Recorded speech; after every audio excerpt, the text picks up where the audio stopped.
They say there are 2,000 languages in the world, and your wonderful, eminent book should be translated into them all. That was not, unfortunately, my book, but it was a letter from Alfred Nobel, or a telegram in 1889, where he recognized her work. This is the first trace of what was to become the Nobel Peace Prize. The novel of Bertha von Suttner, named Lay Down Your Arms, is a very important point in understanding the content, the idea of Nobel's testament, which he wrote 6 years later. Now, 134 years later, my book, which you see here, The Real Nobel Peace Prize, is an attempt to help Alfred Nobel realize the idea of Bertha von Suttner. Fortunately, our world has one universal language.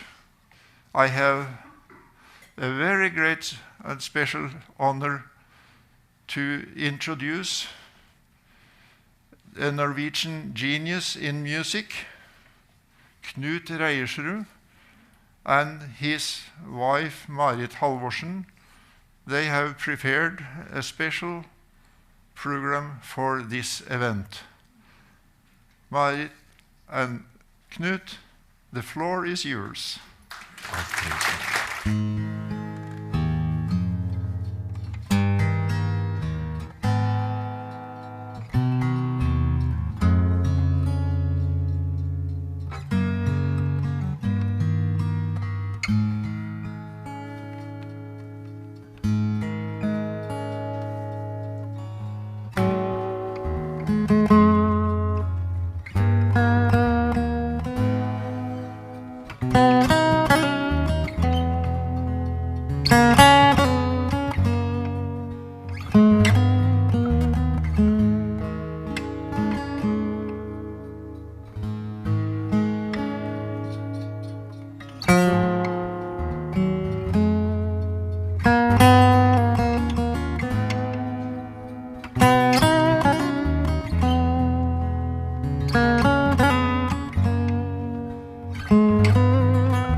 Lille Fredrik, hvorfor du så glad?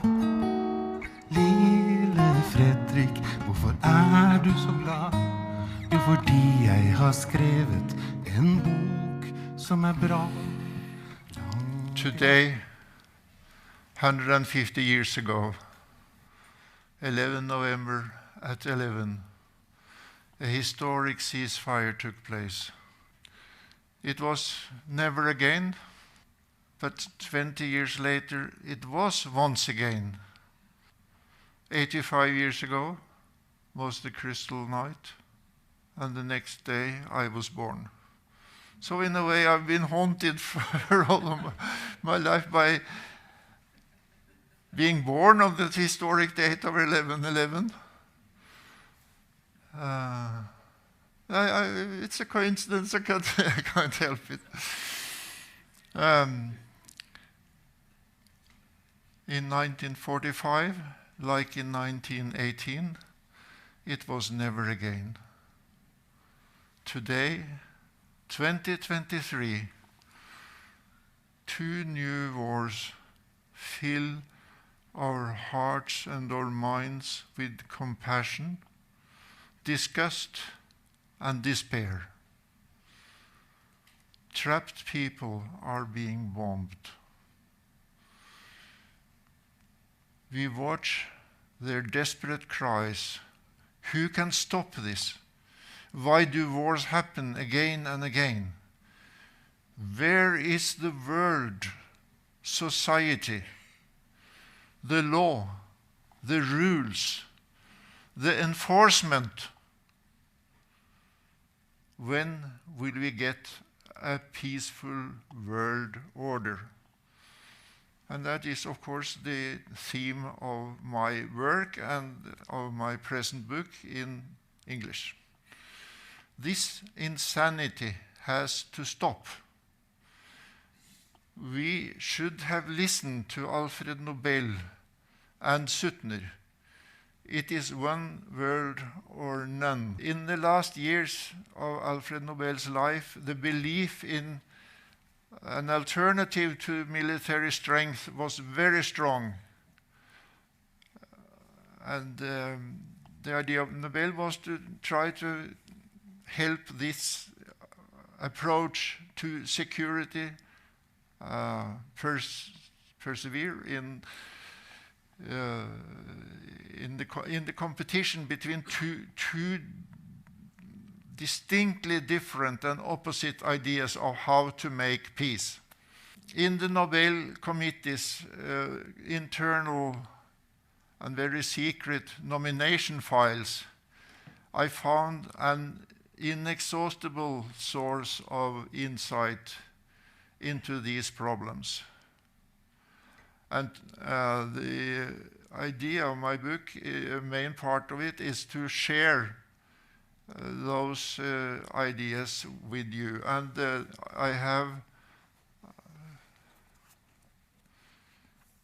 have gone through all the nominations and selected the persons who should have won in each year.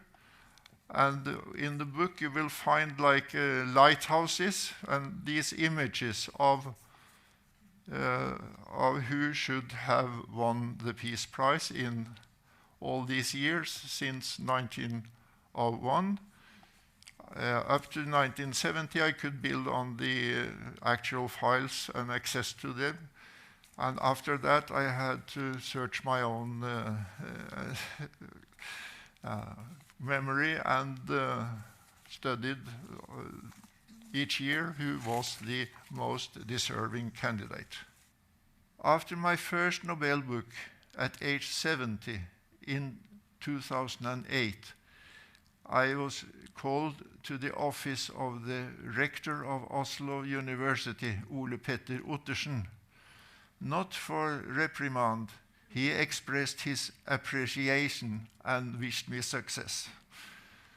And last, I have studied law, and a basic principle has probably meant a lot in my approach to international affairs. See both parties.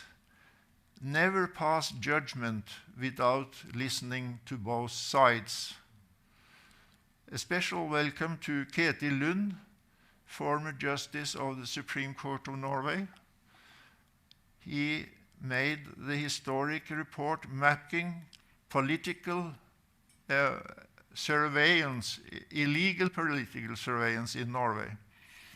Again and again, we see that the laws do not apply when they conflict with a perceived national interest. That is exactly what has destroyed also the Nobel Peace Prize and given me very hard work in correcting the clear injustice which is being done to all those who Nobel wished to support with 10 million crowns every year.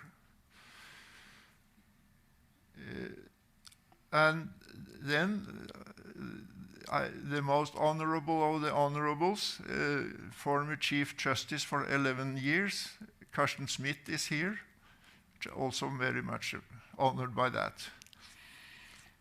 Norwegian politicians have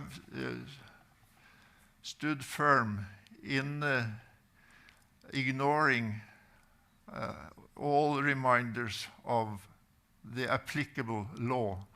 This is a very simple will to understand and read. And they have just ignored, they put the testament aside and found their own word, peace, and interpreted that instead of the expressions in the testament. I think a more basic mistake cannot be imagined. So in this conflict between the lawmaker, Stortinget, and its obligations, it has been very important to have the approval or appreciation of the Chief Justice, who already, when I wrote my book in 2008, gave me a warm support when he had read it. It's number 3 there. You have written a fine book.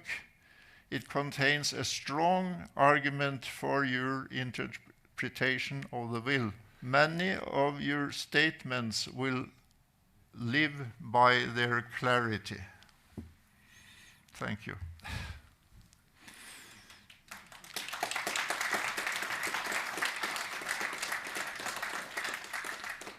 And the former Chief Justice has said more.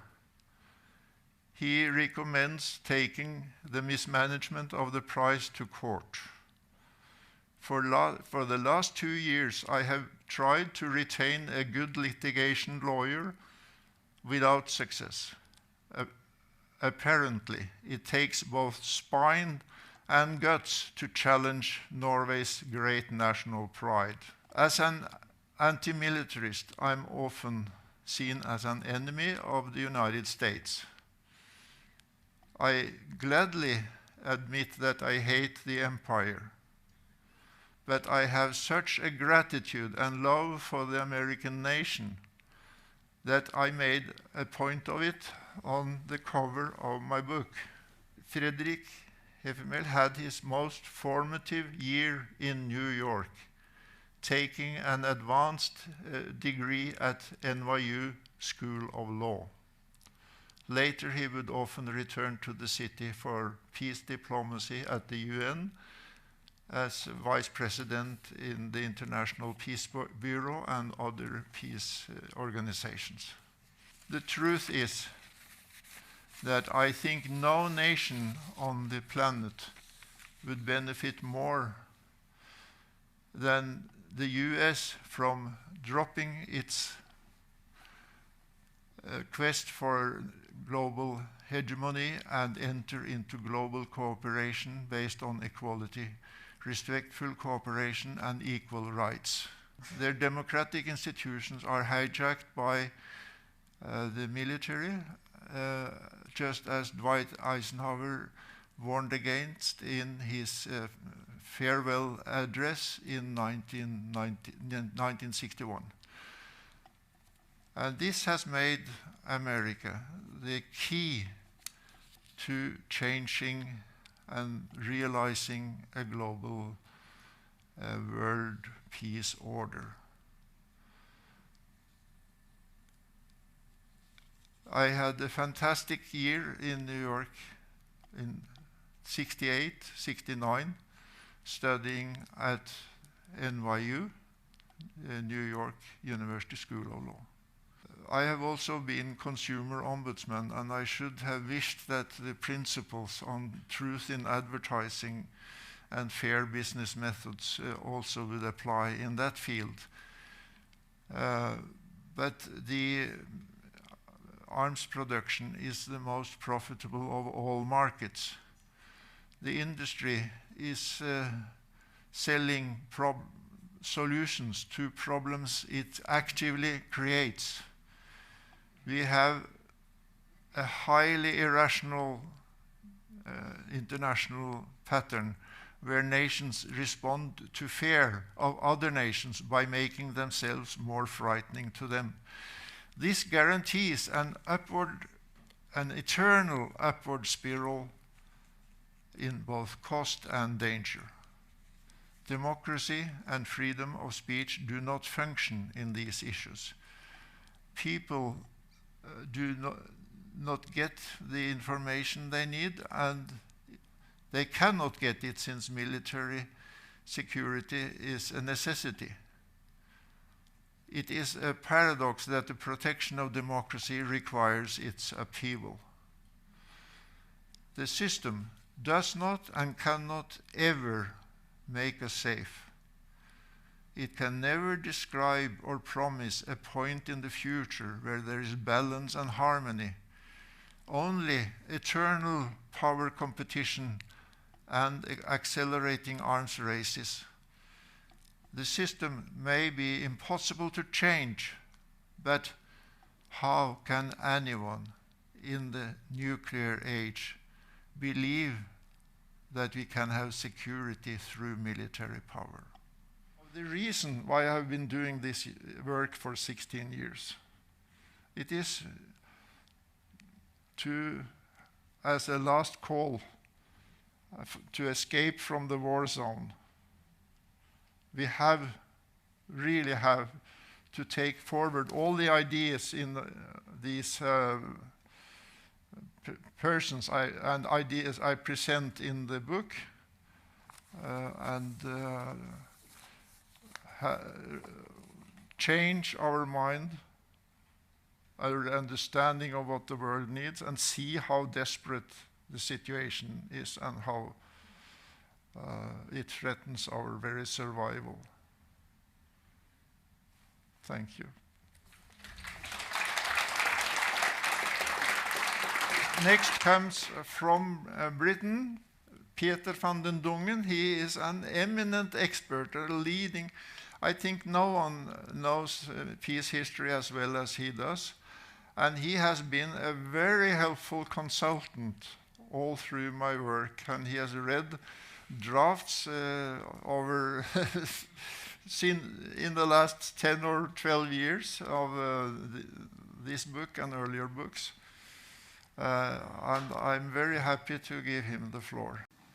Distinguished guests, ladies and gentlemen, yes, I come from England. I'm Dutch, but I have been at the Department of Peace Studies at the University in Bradford in Yorkshire for 40 years.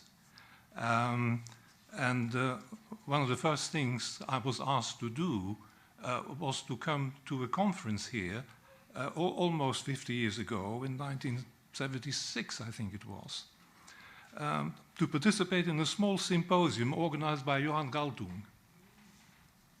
And being interested in the Nobel Peace Prize and its history, I'm a peace historian really, I visited the Nobel Institute and consulted the archives, and I still have my notes, handwritten.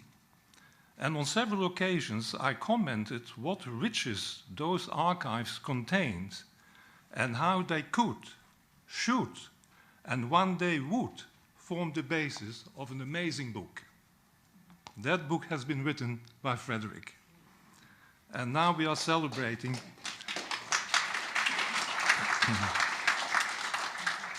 we are celebrating the publication of its English translation.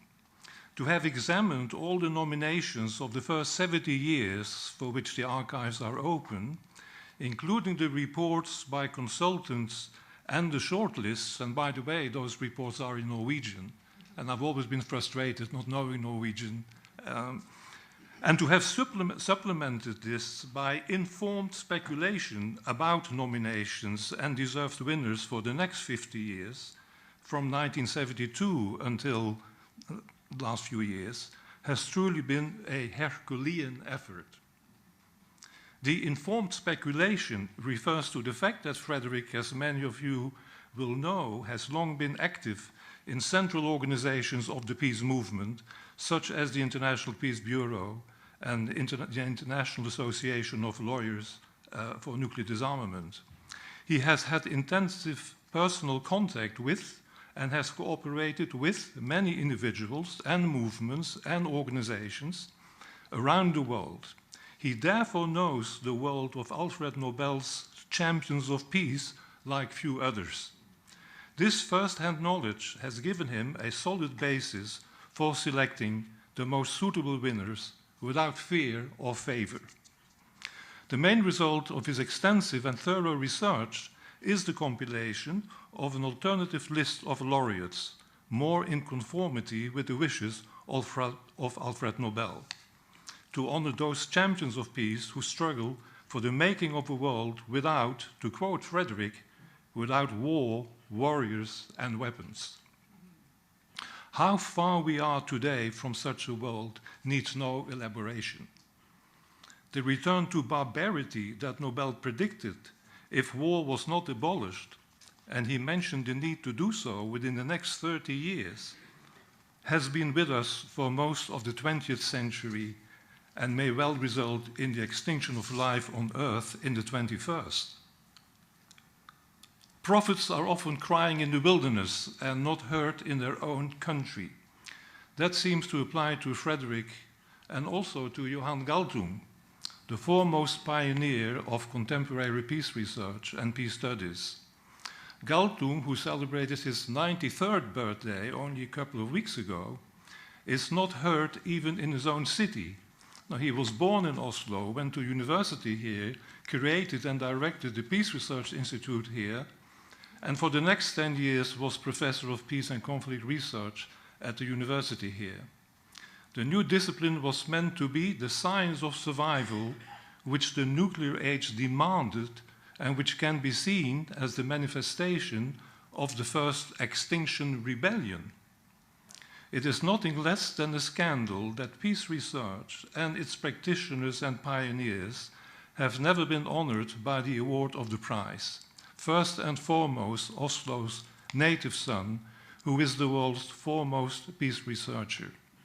Has the committee perhaps been reluctant to honor him for fear of accusations of some kind of nepotism or navel staring? I doubt it. Fredrik has rightly designated Galtung as the deserving winner in 1969, when the prize went instead to the International Labour Organization. This is just one example of Fredrik's revised list of Nobel Peace Laureates, buttressed in each case by detailed and convincing arguments. What a glorious list it is. Towering figures of the first century of the prize, that is, the whole of the 20th century, such as Tolstoy and Gandhi, and Albert Einstein and Bertrand Russell, are all absent in the official list, but not in Fredrik's. Who could dispute that other great peace philanthropist next to Alfred Nobel should also have received the prize? I'm referring to the Scottish-American entrepreneur, and today he would be a billionaire, Andrew Carnegie. And then when we come to speak about women, we know 1905 Berthe von Suttner was the first woman to receive the Peace Prize. But it would take another 25 years for the second woman, and that was Jane Addams. Well, Fredrik's list looks very different from the official list. So no prize was awarded in 1916. We know during the First World War. But the women who organized that amazing anti-war congress in The Hague in 1915 would have richly deserved that prize. And especially 3 women are selected by Fredrik for that prize in 1916. Jane Addams, the Dutch feminist and peace activist Aletta Jacobs, you would say, and an amazing woman, Rosika Schwimmer, who is sometimes called the Hungarian Bertha von Suttner.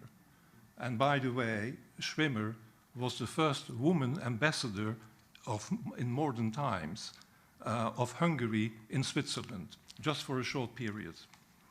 No prize was awarded in 1932, but the Germans Erich Maria Remarque and Käthe Kollwitz rightly feature on Fredrik's list for that year. And when we talk about organizations, I mentioned the International Labour Organization. In Fredrik's list, we have the Interparliamentary Union, a most important organization. We have the War Resisters International. We have the Bulletin of the Atomic Scientists. On and on it goes. And when I was reading the draft English translation, I kept on cheering. Yes, yes, yes. And no, no, no. Today marks the end of the Great War in 1918, the war which was meant to put an end to all war. And that slaughter clearly showed that war had no future in a civilized world, as Alfred Nobel had predicted. He wanted to give peace a chance and support those like Bertha von Suttner and her fellow campaigners in the peace movement. He also wanted to support young idealists who found it hard to have their voices heard and who were bereft of means to promote their cause. It is fair to say, and Fredrik's book provides ample evidence, that the Nobel Committee has not given peace a chance, as was Nobel's intention in creating the prize. I congratulate Fredrik with the publication, now in English, of his terrific book, and hope it will not only be widely read, but acted upon, especially in this city. So last but not least, a very happy birthday, my friend, and many happy returns. Thank you.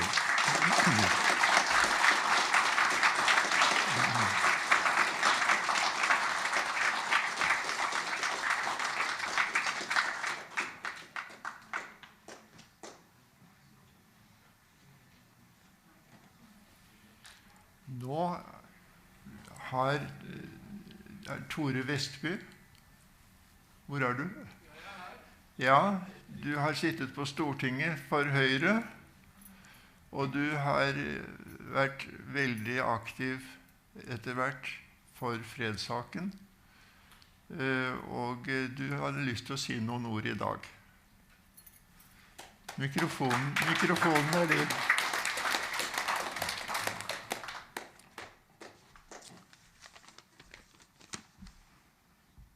To continue in Norwegian, det har jeg. Dearest Fredrik, Excellencies, dear celebrators, this is a gathering because of a double occasion. Fredrik, you are turning 85, and the release of this formidable book of yours about the Peace Prize. Actually, it is a book about peace. When I now get the opportunity to say a few words, and I'm grateful for that, which of these two occasions is to be named first? Well, I think the answer is quite simple, because they can be combined. This is about Fredrik's life and meaning.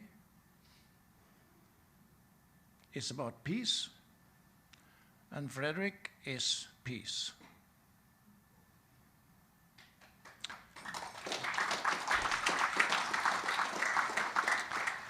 He is the prolonging of Alfred Nobel's will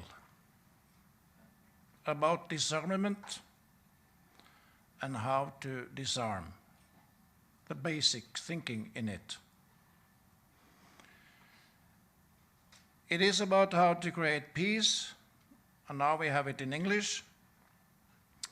I know how hard you have worked for this, never giving in. That is your style. Congratulations. 85 years. 8-5. I would say 8.5 is the number of years that I have known you, approximately. I met you at several occasions organized by NATO Atomvåpen and ICANN and even the government with the humanitarian impact with the use of nuclear weapons.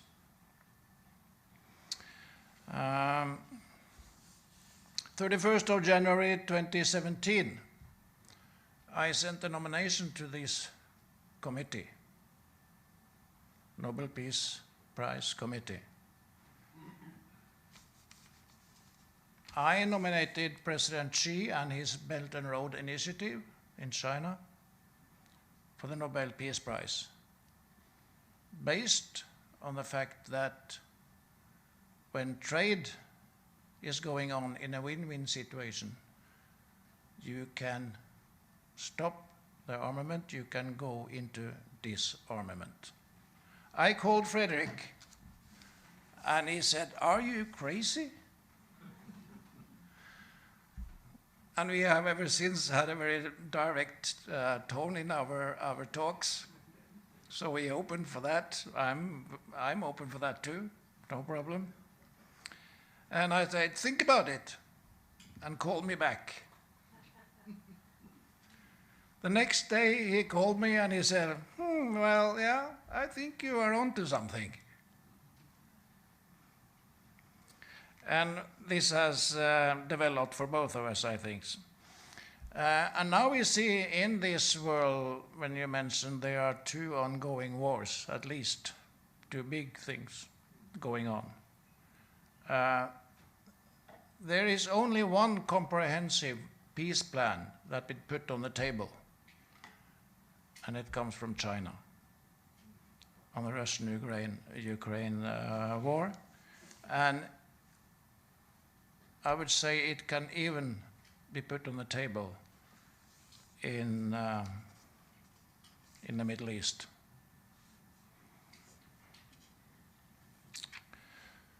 Because we all know, and as you mentioned, how the military and the industry complex is gaining on this, they think, for just a few, for the worst of millions. For every bomb dropped, 2 or 10 are returned, resulting in deeper ditches and darker future. 85 years, long life. But we all know where we all live now and in the future. What will the future bring to you? Or rather, what will you bring to the future?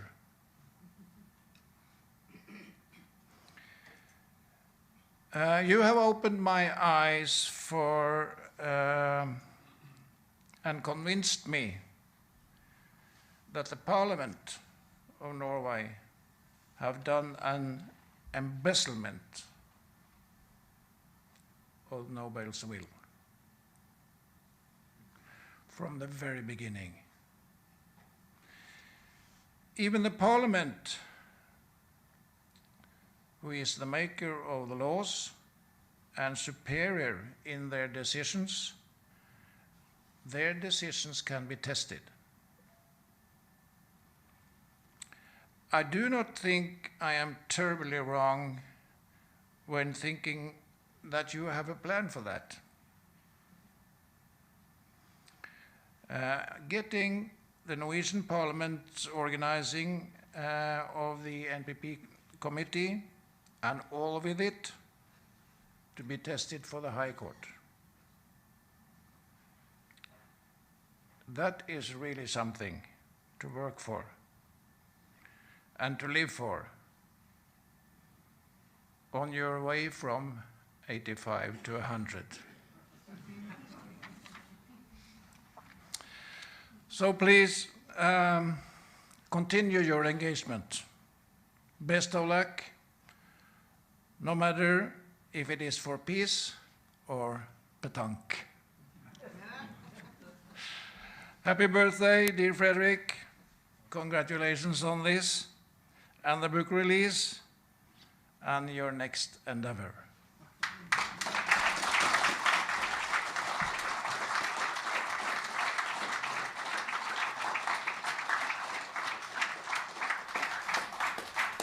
Warm thanks, Tore. And now Marielle Leron has the floor. Where are you? There you are.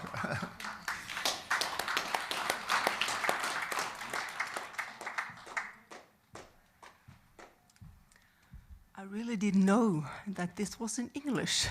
So my speech is in Norwegian. But I'll try to do it, to translate it for you.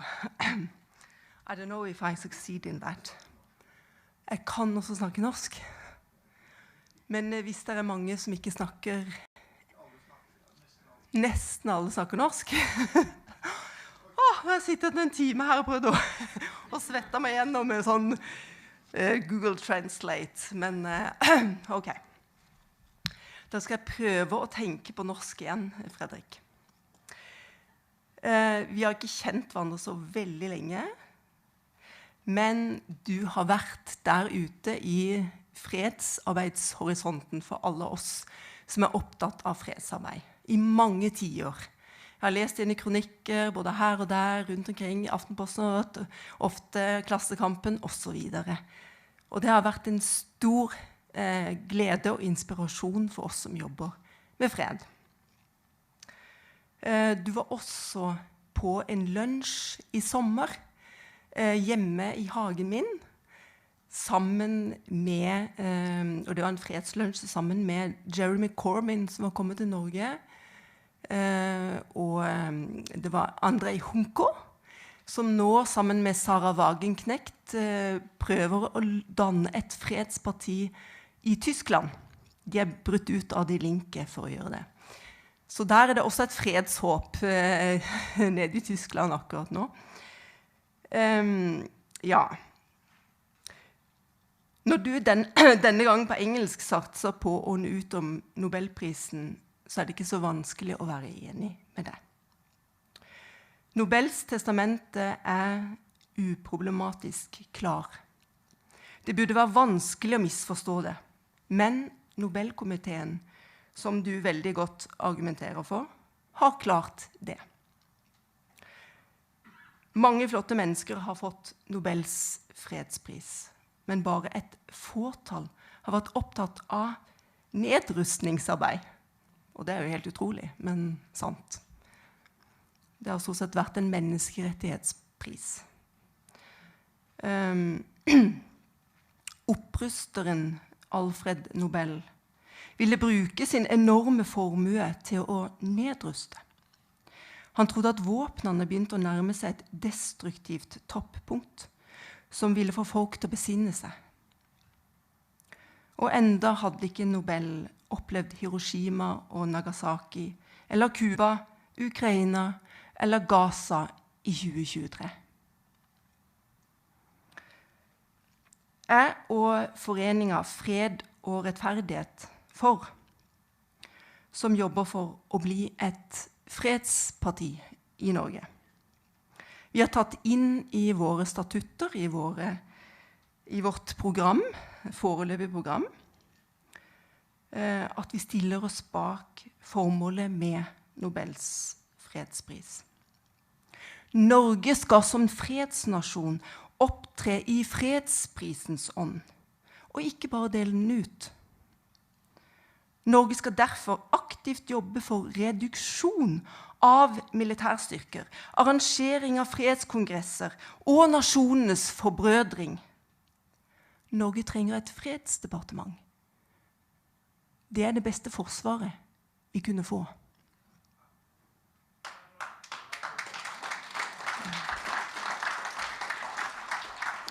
Og dette budskapet har du sagt igjen og igjen, Fredrik, i mange tiår. Gjennom bøkene dine, gjennom ditt utrettelige arbeid, gjennom kronikker, foredrag og så videre. Og du er en veldig stor inspirasjon for oss i dette partiet.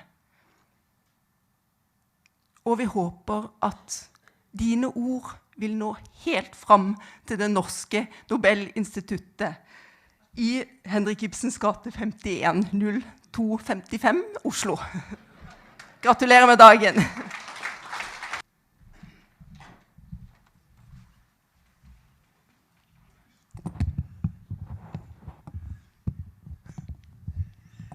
Gratulerer med dagen, Fredrik, min gode venn. Og kjære alle sammen. Vi møttes i 1985, for 40 år siden, i Informasjonsarbeidere for fred, som NRKs teatersjef Tore Breda Thoresen og jeg hadde stiftet et år før. Du ble fort en høyt verdsatt medlem, og litt etter litt tok du like godt over hele administrasjonen. Der vi ikke orker mer, der orker du. Vi ble begge født året 1938, før 2. verdenskrig. Og dermed fikk vi en verdenskatastrofe i barndomsgave. Vi husker krigen begge to, på hver vår måte. Du fra gården på Rena, under relativt fredelige forhold. Jeg fra Oslo, i tårnbygget på sykehuset, Ullevål sykehus, og der jeg følte meg ganske trygg på grunn av Røde Kors som var malt på alle sykehustak.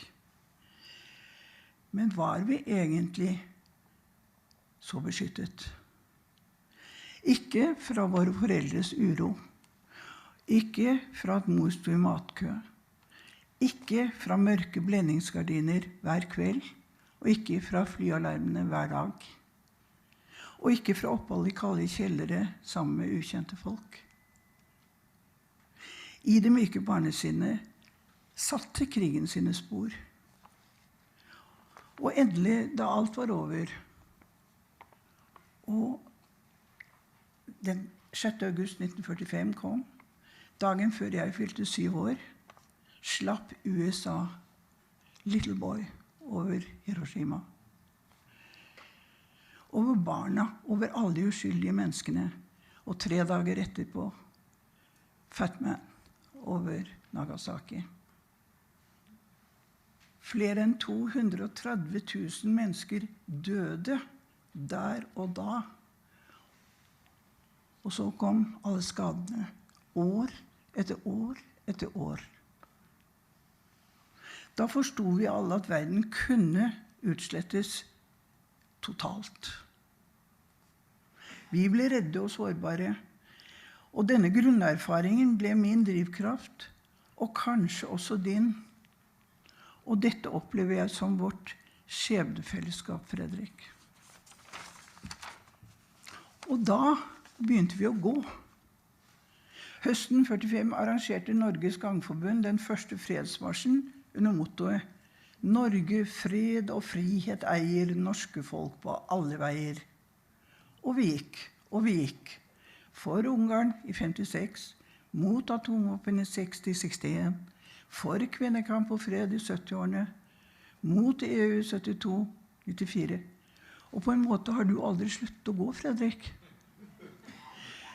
Fordi du orker der vi ikke orker mer. Og du sier, følelser som mangler ord og bilder, de blir ikke tenkt. De blir ikke politikk.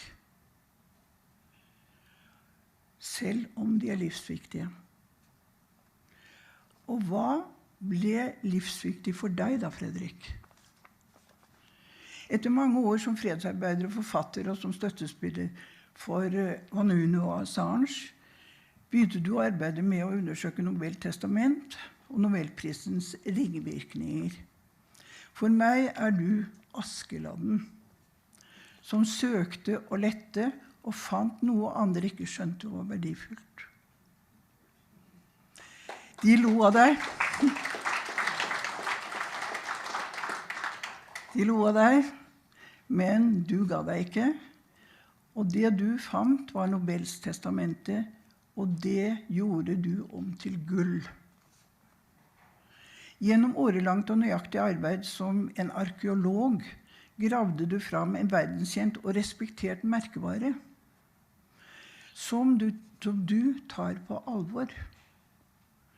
I motsetning til Nobelkomiteen, som gir prisen til alt fra treplanting og til menneskerettsaktivister, prisverdig nok, men ikke hva Nobel ville med prisen.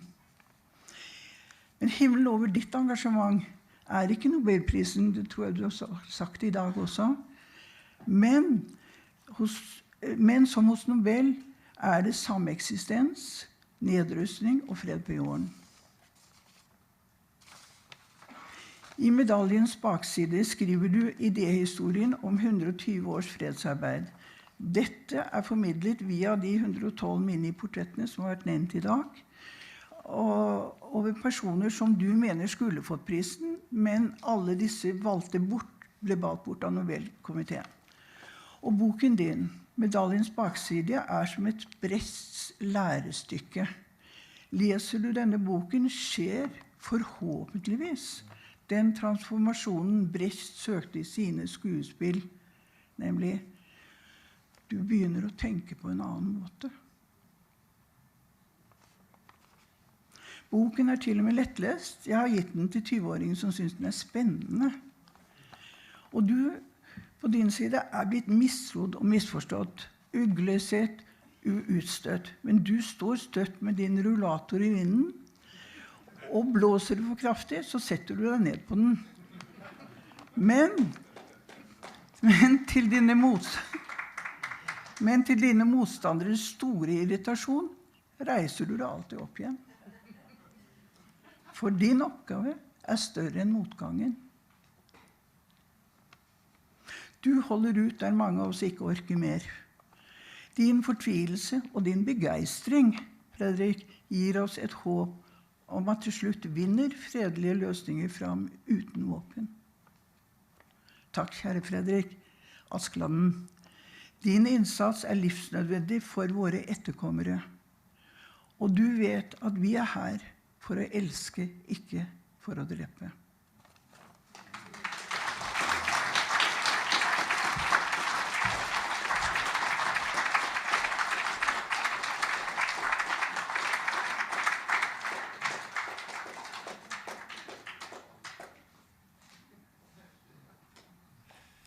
Da, Ola, du fikk ikke slippe til i 85-årsdagen, for da var det... You spared me the problem of making a disobedient civil resistant here.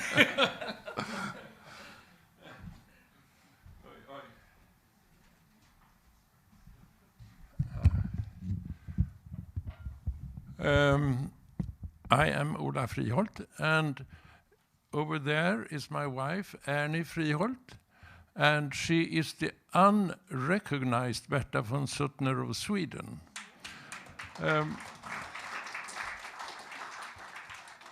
Always inspiring me for what I want to say. We met Fredrik on Johan Galtung's birthday celebration of his 80th birthday in Voksenåsen 13 years ago. And we had never seen him before, and we didn't know about him. And he was talking about the Nobel Prize. He gave us the book he had written at that time, and we started reading it. And suddenly we got the idea, we must give the real Nobel Prize in Sweden. So we did it, and we have given it to 10 very well qualified persons for 10 years. Last year was the last one. the latest one, I hope. So I wrote a little poem for Fredrik, but it is unfortunately in Swedish, so maybe I could follow the advice of some ordinary Swede who said, if you speak really slowly, you may make them understand Swedish anyway. Yes, we'll see if that works. Till Fredrik på 85-årsdagen. Du, Fredrik, sanne fredsförfäktare, mot kränkning av Nobel, en väktare av testamentets bokstav och dess anda. Nobelpriskommittén har lyckats blanda en allmän godhet, icke-våld för fred och krigiskt våld, en soppa helt ur led. Nu rusar Sverige skrämda in i NATO, fast Erdogan oss frälst till dagens dato.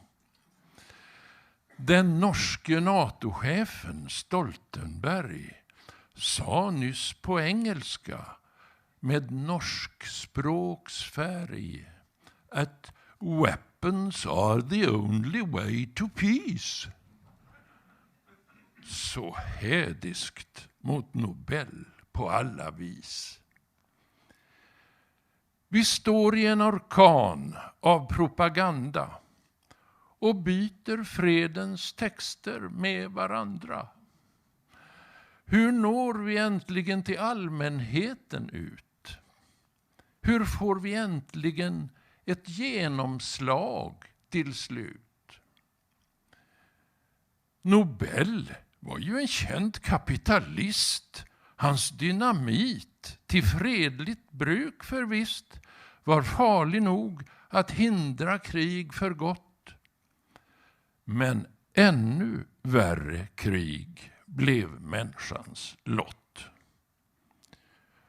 Nobel lät ändå övertyga sig att ingen fred kan vinnas genom krig. Han skiljer sig från andra maktens män som bara låtsas vara fredens vän. Det ger humana bidrag till de stater som gjort sig fria genom hjältedater. Men syftet med humaniteten är att på nytt förslava mänskligheten med militär och ekonomisk makt, då marknaden som förefaller fri har öppnat för förnyat slaveri. Ja, Fredrik, du har länge varit klok och skrivit. Vi har läst din nya bok om fredspriset som länge gått på tok. Och vi har redan länge sett din vishet. I 10 år har vi nu visat att det priset kan delas ut korrekt och ge beviset att världen vimlar utav fredens kämpar med handlingskraft och glöd som inget dämpar. Vårt pris är folkets fredspris i enlighet med testamentet från Nobel. Vi vet detaljerna om villkoren för priset och vi har handlat på det rätta viset. Till Maj-Britt Theorin, till Johan Galtung, till Mahatma Gandhi postumt, till Jan Öberg och till fler som haft sin hand i att fredsrörelsens kunskap mycket stärkts och handlingskraften ökat. Det har märkts. Ja, Fredrik, Du har med din starka skrift hjälpt till med mången viktig fredsbedrift. Du hör ju självklart till den djärva skaran som kämpar mot den militära faran. Och för sin rent humanitära vishet förtjänar tilldelas det nobla priset. Din bok The Real Nobel Prize for Peace gör klart det prisets mål på bästa vis. Och allt som kommittén i Oslo missat har, a squandered opportunity to abolish war. Grattis Fredrik, må du ge en skräll i tolkningen av priset från Nobel.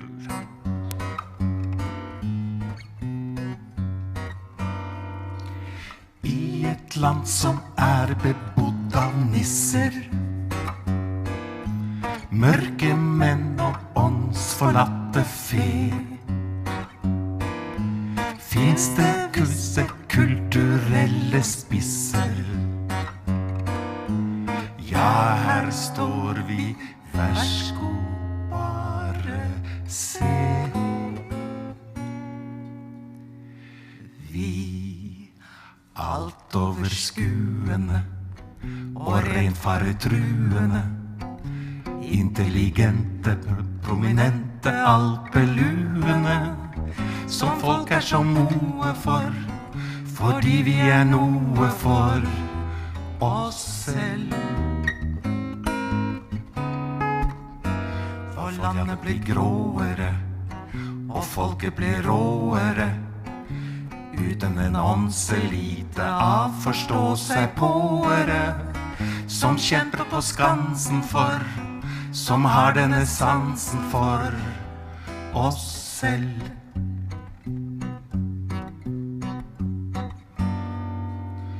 Åndsliv krever sakkunnskap og trening,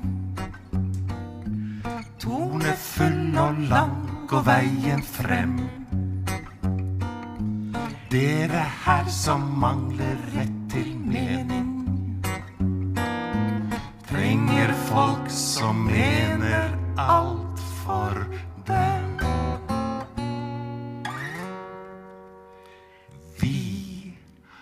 Altså augurene som skaper skulpturene, og dersom de syns de blir litt ublu i konturene, hvem tror de forteller dem at sånt ikke skjeller dem?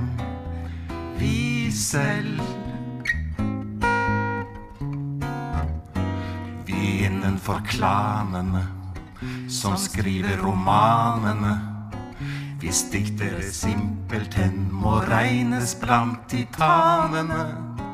Det sier kritikkene, de selvsamme klikkene, vi selv.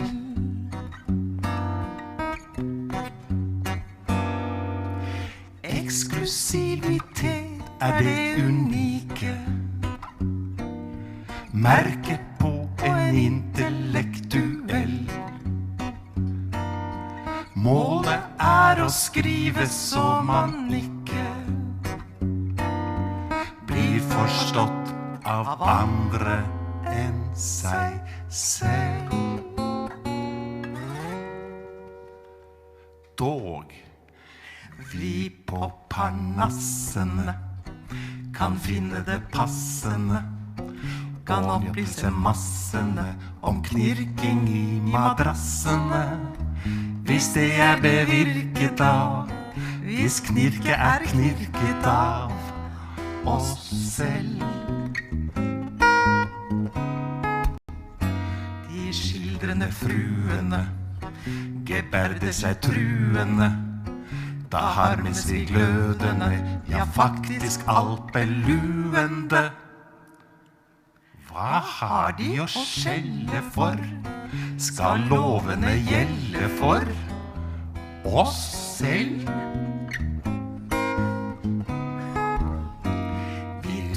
angivende og navlebeskrivende. Skal gjerne betro dem noe trøstende, opplivende.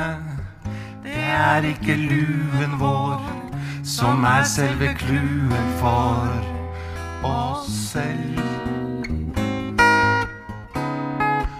For vi oppblåste blærene er også de bærende av de berømmelige keiserlige klærene som folket duperes av og som fabrikeres av oss selv.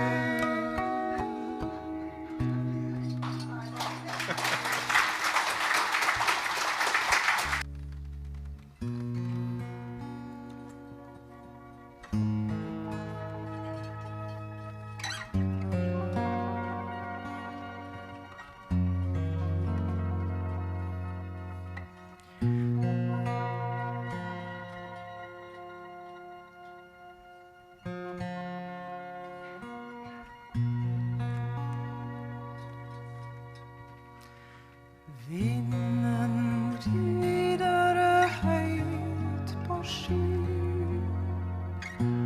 over hav og land og by. Stormen raser tung og hvit. Sorg og død kom ikke hit. Noen kommer, noen går. Noen dør i livets vår. Stjerner lyser hvite.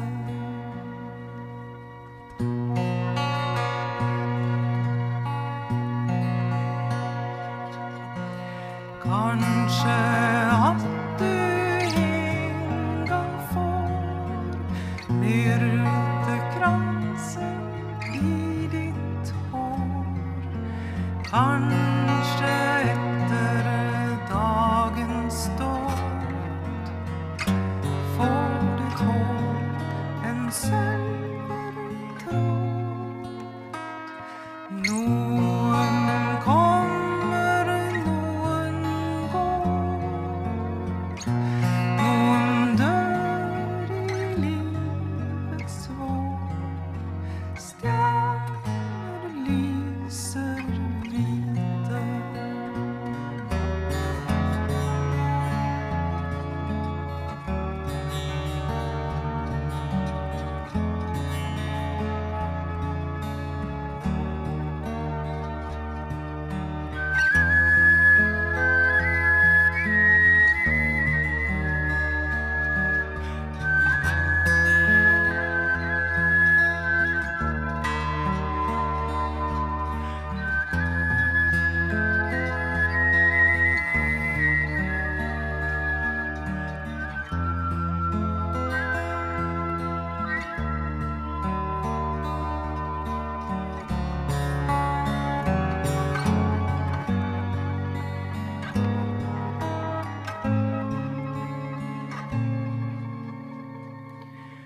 Hvor du tramper sti og vei, følger mange etter deg. Sørg for at det alltid gror blomster i ditt plogjernsspor. Noen kommer, noen går. Noen dør i livets vår. Stjerner lyser hvite.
Tusen takk for oss. Gratulerer med dagen.